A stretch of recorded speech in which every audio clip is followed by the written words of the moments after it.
Greetings, I'm Bill Gafken. I serve as Bishop for the Indiana-Kentuck Synod of the Evangelical Lutheran Church in America. And I'm Jennifer Baskerville-Burrows, the Episcopal Bishop of the Diocese of Indianapolis. And I'm Doug Sparks, and I have the privilege of serving as the Bishop of the Episcopal Diocese of Northern Indiana. Both of our traditions have identified racism as an important topic for us to address in our communities.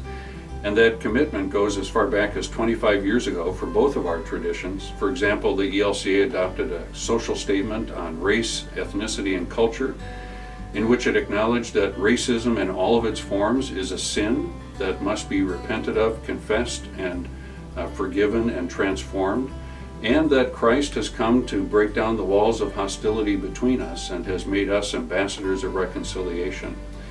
So both of our traditions are committed to identifying racism as a sin in all of its forms and living into the freedom that Christ has given to us. And we've begun working together to find ways to do that across our traditions as Lutherans and Episcopalians together. One of the initiatives that we're hoping to pilot in Indiana is the church-wide initiative called Becoming Beloved Community.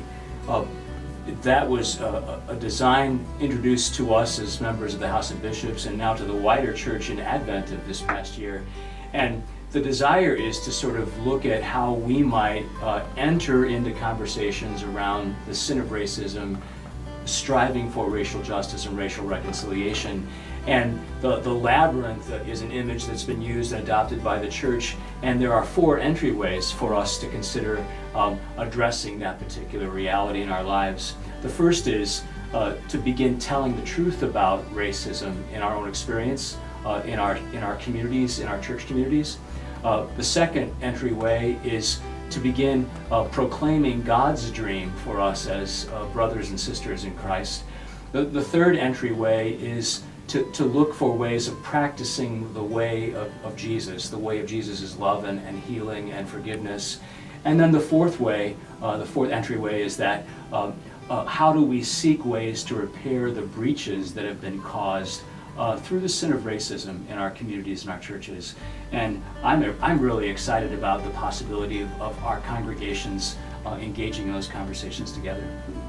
So over the past 6 months or so, Bishop Doug and Bishop Bill and I have been meeting and getting to know one another and sharing our stories. And what we'd like to do is invite all of you in our churches in Indiana to have an opportunity to do what we call story sharing, which is simply coming together, having some opportunities to share a meal, to talk with one another, and to ask a simple question about how you have come to this part of understanding race in your life in this time. And you'll hear a lot more about that, but we hope that we'll begin this journey at that first entrance to the labyrinth, which is telling the truth by sharing our stories and seeing how Jesus has been revealed in our lives and what Jesus is calling us towards in reconciling love together. So stay tuned. We'll have more to say in the next little bit of time to come, but hope that you'll jump in and join us on this journey towards beloved community.